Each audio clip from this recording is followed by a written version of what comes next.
और आपके सामने जो है वो बयान फरमाए। नारे तकबीर, नारे रिसालत, नारे हैदरी, नारे गौसिय्यह।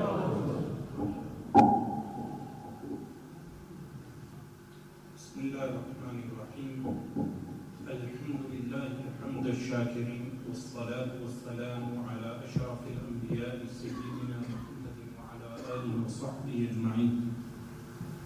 اللهم صل وسلم وبارك على سيدنا محمد طب القلوب ودوائها ونور الأبصار وضيائها وعافية الأبدان وشفائها. وصلى الله وسلم وبارك على سيدنا محمد كلما ذكرك الذاكرون وغفل عن ذكرك الغافلون. Today's subject with regard to doubts regarding Islam and their rebuttal. This subject, the inception point, is from the causes of doubt. What actually causes doubt? One of the main reasons that we will observe people who have doubts with regard to Islam is firstly a cultural invasion.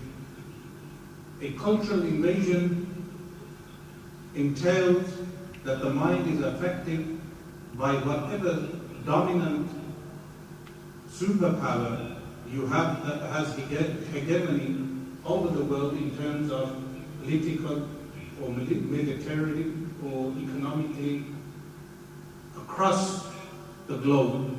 So for instance, people in China or people in Africa or people in India, they will wear Western clothing, but you will never observe an Englishman wearing African or Chinese or Arabian or Indian clothing. This is a cultural invasion. When you have a cultural invasion in the form that you have today, why is today's cultural invasion more deadly than previous cultural invasions? Because today we have the means of communication, satellite TV channels, media channels. What do these do? They infiltrate even remote villages, places where people were not encountering such type of invasion. And similarly with the inception of the internet, people have access to all sorts of information. In previous times, the access to information was limited, but in the modern times, access to information is available to people in remote areas. So when people, they are bombarded with different ideas, they can fall into doubt with regard to basic precepts, basic concepts. Why do you think today there are even people who believe in a flat earth? There are people today that believe the earth is flat, and there is even a flat earth movement. Despite the fact that there is education available, those people are bombarded with information that they can then not process. So if someone does not have a professional training, a professional capacity in processing information, they can be bombarded with information which then can misguide them even with regard to basic things. Sometimes it's a person bombarded with so much information that you cannot digest the information and process the information correctly. You can become misguided on very basic things, like believing the earth is flat, for instance. So, in the same vein, we have people presenting misinformation with regard to Islam. And then you have young people being bombarded with this information. But is it limited to that? The answer is no. There is also misguidance through shahwat. What is shahwat? Shahwat is the desires. That someone becomes overwhelmed with their desires to do that which is impermissible, and then they become habitual in violating the Sharia of Allah subhanahu wa ta'ala to the point that the desires overwhelm them and then they decide to follow the desires over the Sharia of Allah subhanahu wa ta'ala. Sometimes a person can have anxiety because they do certain sins and they know those sins are right or wrong to do. And because they know those sins are wrong to do, they become overwhelmed. And in order to rid themselves of this, they do what? They become unbelievers, thinking that by becoming disbelievers, they free themselves of that worry and stress with regard to sinning. And this is what the Salaf Salihun, they said that the sins are baridul kufr. Sins are the letters of unbelief. Because when a person becomes habitual in sinning, then the heart will feel qalaq, which is anxiety. And in order to rid themselves of that anxiety, what do some people do? They become unbelievers totally to rid themselves. They think that will get rid of the anxiety. It's a trick of the shaitan. In reality, the sinful Muslim is still better off because the sinful Muslim still has ultimate salvation. Rasulullah sallallahu alayhi wa sallam said, "Shafa'ati li ahli al-dabair min ummati." My intercession is for people on major sins from my nation. And man qala la ilaha illallah dakhala al-jannah. Whoever says la ilaha illallah, and in one version of the hadith, from the heart with conviction, they enter paradise, meaning those who have iman. So someone should never abandon the deen of Allah simply because their desires overwhelm them. But sometimes the desires may overwhelm a person to the point that they make the haram into halal. And that will also make them leave the fold of Islam. Then other times, what might be coupled with this is that sometimes you have people leaving the fold of Islam because they have emotional issues. They may have issues, they may have had issues with their upbringing, which brings about psychological problems. And due to that, you have young minds affected, like what we have today in an organized fashion, body dysphoria, and then gender dysphoria, and body dysmorphia, these names they give, with regard to what? A person becoming confused with regard to their gender. That gets mixed up with what? With belief, because a person, a man who is a cross-dresser, he will be mentally affected, and then when he is not socially accepted, he leaves the fold of Islam because Islam prohibits such things. And similarly with other misguided behavior and deviancies. These are some of the emotional and psychological reasons for leaving the deen of Islam. Then the doubts with regard to Islam, they have a foundation also with people not having the correct way of thinking. You will be surprised with how many cases I have dealt with here in Yorkshire alone. How many people I have met who have left Islam, but when I probe them for their reasons, they are not based on ilm and knowledge. They have flimsy foundations. But when I made an inquiry into their method, thought process of thinking, I came to the conclusion that these people, they do not have a strong epistemological grounding, a method of verifying facts. It's not their fault. You will sometimes have graduates who study for 7 to 8 years, but they will not have any principled foundation to validate their points. They will not know usul, they will not know any principles and how to articulate those principles. So I will give you a summary of basic principles which every Muslim should know. Number one, in Islam, we accept the rational judgment. We accept the judgment of the mind. For instance, there is something known as badhiyat something in badihi.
That is validated in the Quran, where Allah subhanahu wa ta'ala says that do not follow that which you have no knowledge of. وَلَا تَقْفُ مَا لَيْسَ لَكَ بِهِ عِلْمٍ. Do not follow that which you have no knowledge of. إِنَّ السَّمْعَ وَالْبَصَرَ وَالْفُؤَادَ كُلُّ أُولَٰئِكَ كَانَ عَنْهُ مَسْئُولًا. That indeed the hearing, the eyesight, and the heart, all of these will be questioned regarding knowledge. So Allah subhanahu wa ta'ala validates this method of whatever conception we have. You will be surprised how many people have a convoluted methodology, like a so-called Quranist person who rejects the Sunnah, who I was debating a few weeks ago. Many times what happens is I meet people, I have many debates in private.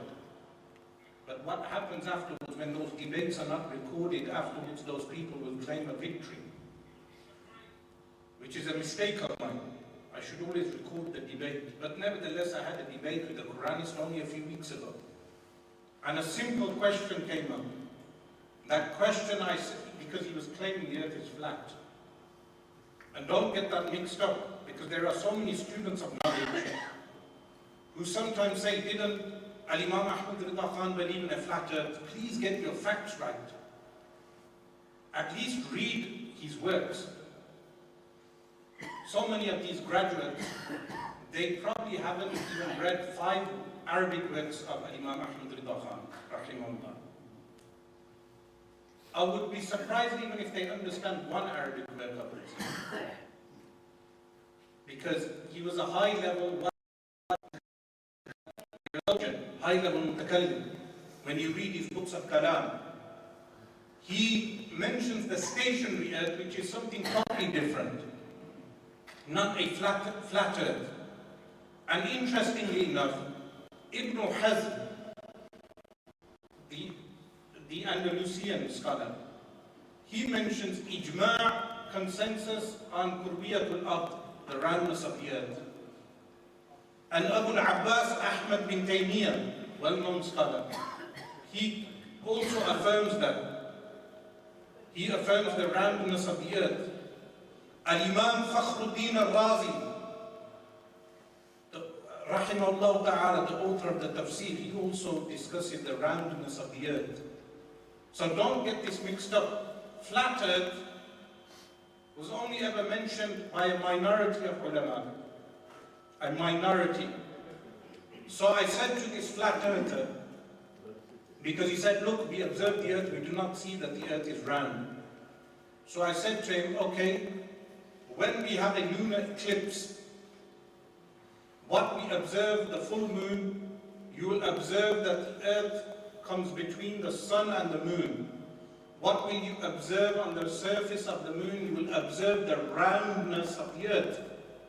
That's with our sensory perception. You see the roundness, the shadow of the earth. If the earth was like a disc, then you would see a line across the moon. But you do not see a line. So what did these so-called Quranists do? Quranists are people who reject the Sunnah.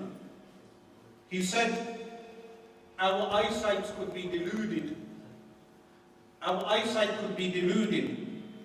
We may not have been observing the earth. So what can you say? He's contradicting the Quran. Allah subhanahu wa ta'ala validates the vision of the eye.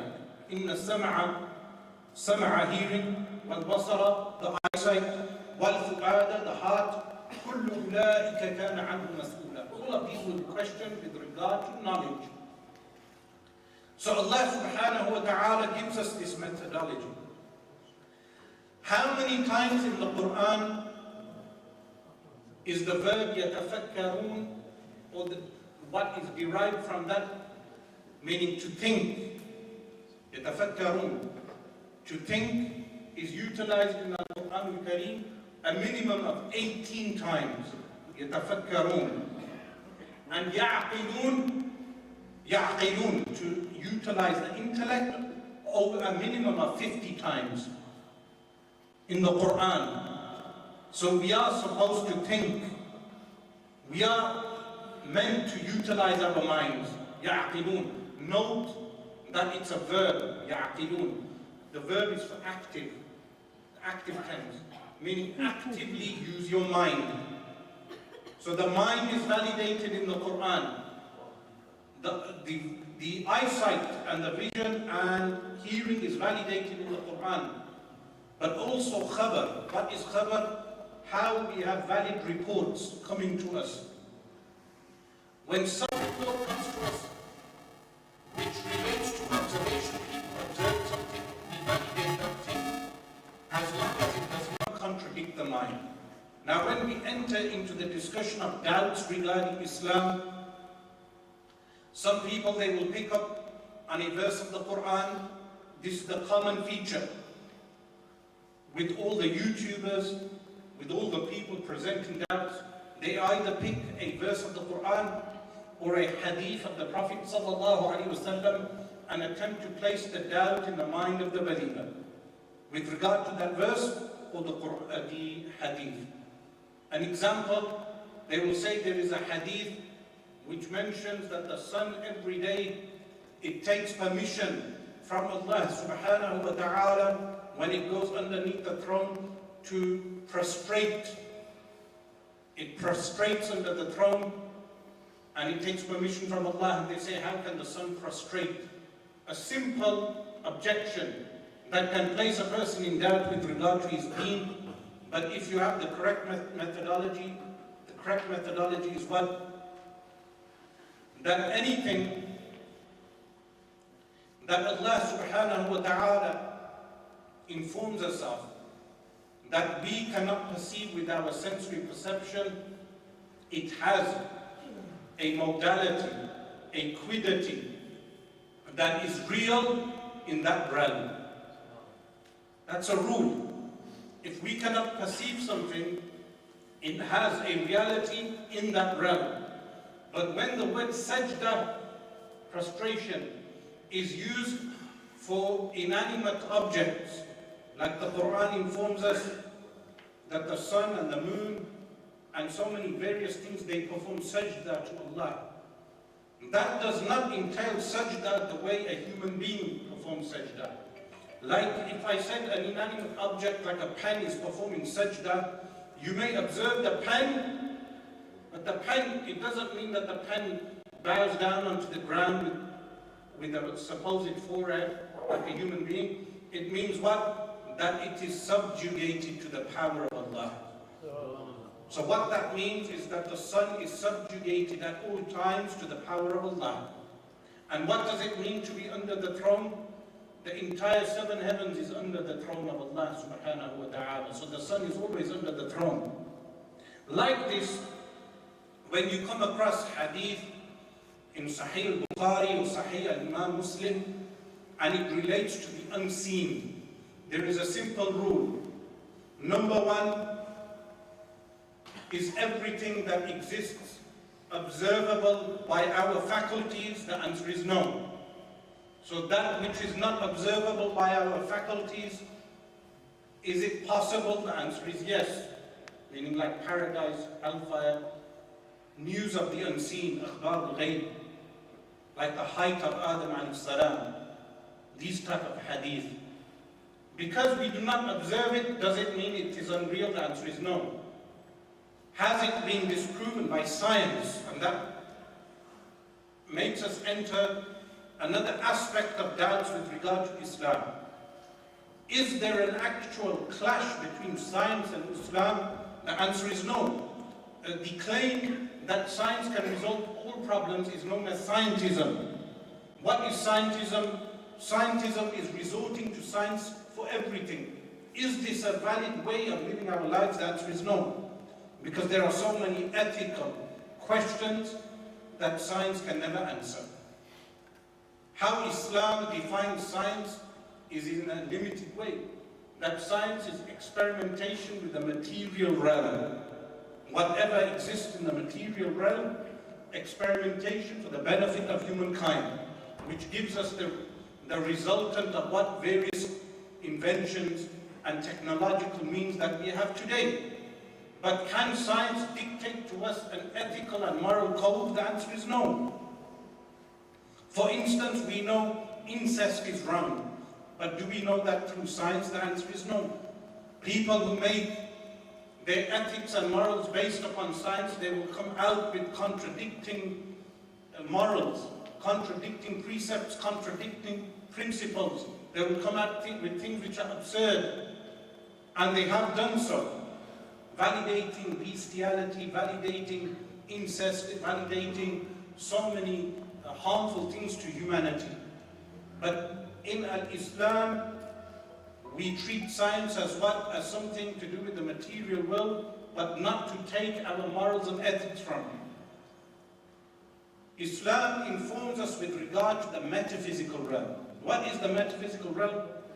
The word meta, it means to be beyond. And physical is the physical realm.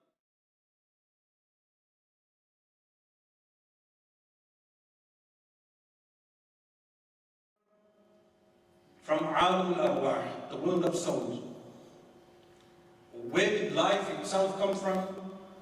By Allah subhanahu wa ta'ala placing the soul inside of the human biological body, which is also formulated by Allah subhanahu wa ta'ala. Where is the human being heading?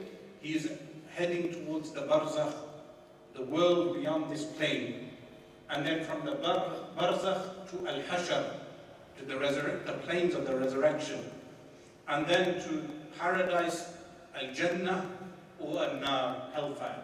This is the journey of the human. Islam informs us of this. Science does not inform us of this reality. Science is limited in its scope.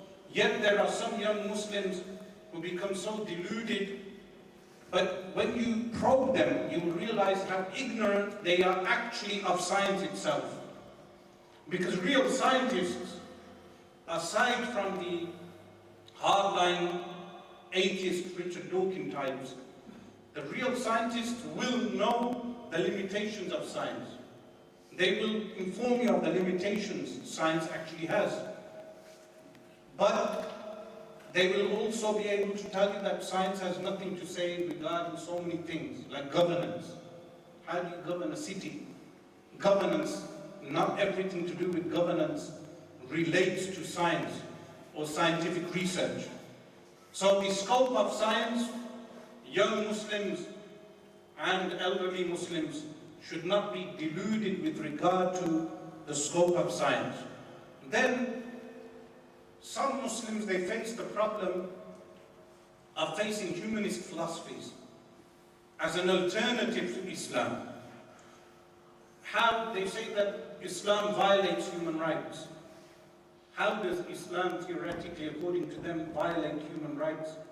They will mention punishments, like al-hudud punishments. Human rights today, for instance, in Europe, they have the Court of Human Rights, which entails rights for criminals.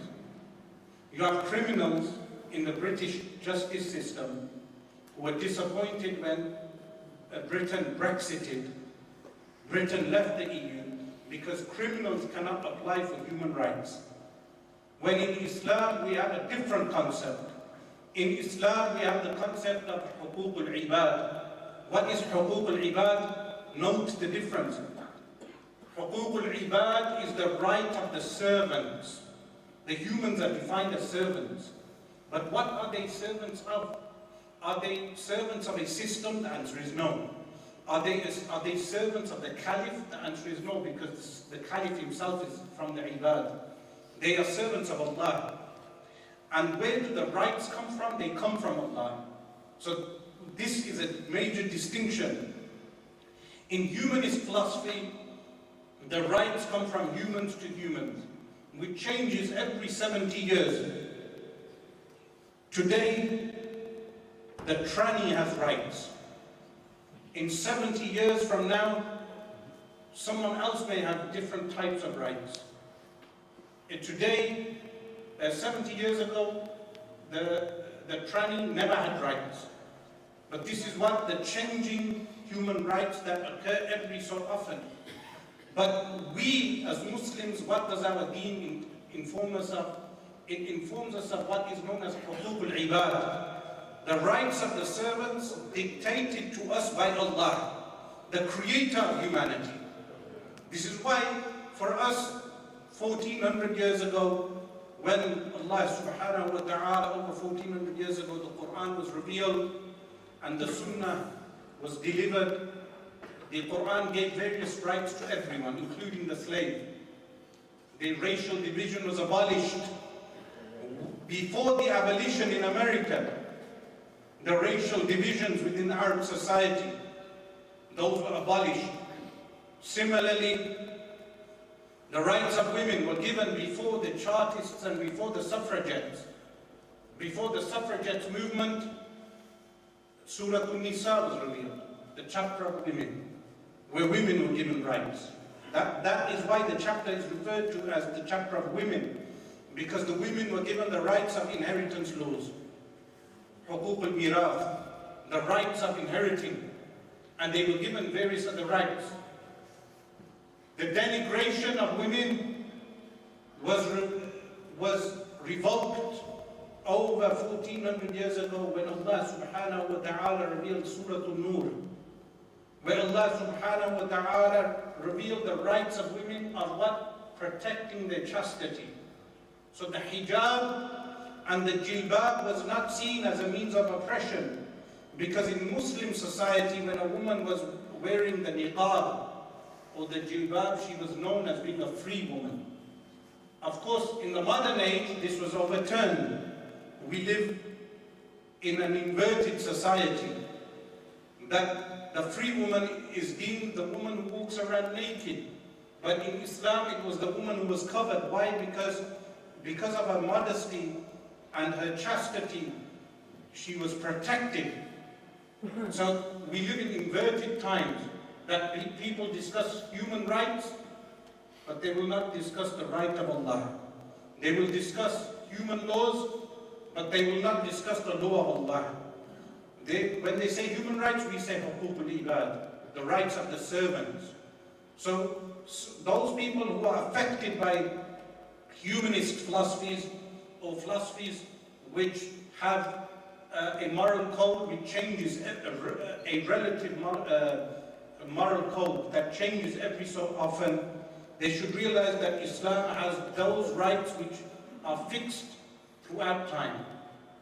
Murder was never right and never will be right. There is no such thing as the use of chemical weapons that kill indiscriminately. That is prohibited in the Sharia of Allah subhanahu wa ta'ala. The point being that the Sharia of Allah subhanahu wa ta'ala is a mercy from Allah. It's a mercy from Allah subhanahu wa ta'ala even when people observe it as being ostensible harshness. Rahmati wasi'at kulla shay. My mercy encompasses everything. And rahmati sabaqat ghadabi. My mercy precedes my anger, the divine anger. That even the mercy of Allah subhanahu wa ta'ala encompasses those places and people that we would never think of. Sometimes we may see something outwardly as being a punishment, but in reality it's a mercy of Allah subhanahu wa ta'ala. So the Sharia of Allah subhanahu wa ta'ala was revealed for a purpose of what? For the purpose of protecting humankind, not to destroy humankind. So going back to what I mentioned with regard to doubts on Islam, as I mentioned in the beginning, those doubts are either based on what? A false epistemology, a method of thinking, or they are based upon what? Those doubts are based upon desires, for someone desiring something to be like something else, and also with people wanting to do away with Sharia of Allah subhanahu wa ta'ala, or not being able to understand certain concepts. But the defense, the counter, what do we take from today's lecture? What we take from today's lecture is that there are no solid grounds for leaving the deen of Islam. There are no real solid grounds intellectually. But whenever you engage with someone who has actually left Islam, you will realize that the main problem is that they love something more than they love Allah. If you love something more than you love Allah subhanahu wa ta'ala, then the iman is weak. And this is why Rasulullah sallallahu alayhi wa sallam said, لا يؤمن أحدكم حتى أكون أحب إليه من والده وولده والناس أجمعين. Yes, famous hadith. None of you is a believer until I become more beloved to him than his parents, his children, and all of humanity. What does that mean? Love for Allah and His Rasul sallallahu alayhi wa sallam is the foundation of Iman. This is why, how will you preserve Islam for the future generations? How will you preserve Islam for Generation Z, or Generation Z as they say in America? You will preserve Islam by preserving love for Allah and His Rasul sallallahu alayhi wa sallam. That is why nurture your children firstly on the love for Allah and love for Rasulullah sallallahu alayhi wa sallam. But how do you increase their love for Allah subhanahu wa ta'ala? When raising them, make them realize the number of favors Allah subhanahu wa ta'ala has granted them. From what? From having kind parents, loving parents. From having the ni'matul aql, the favor of Allah of the mind. The favor of Allah subhanahu wa ta'ala in the eyes, having eyesight.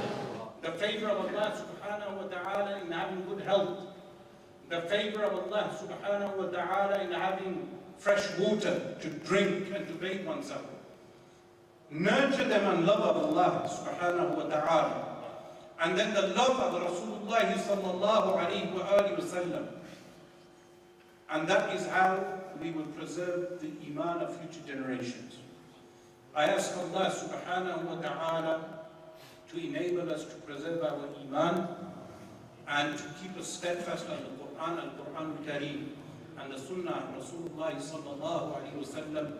أقول قولي هذا واستغفر الله لي ولكم وأتوب إليه.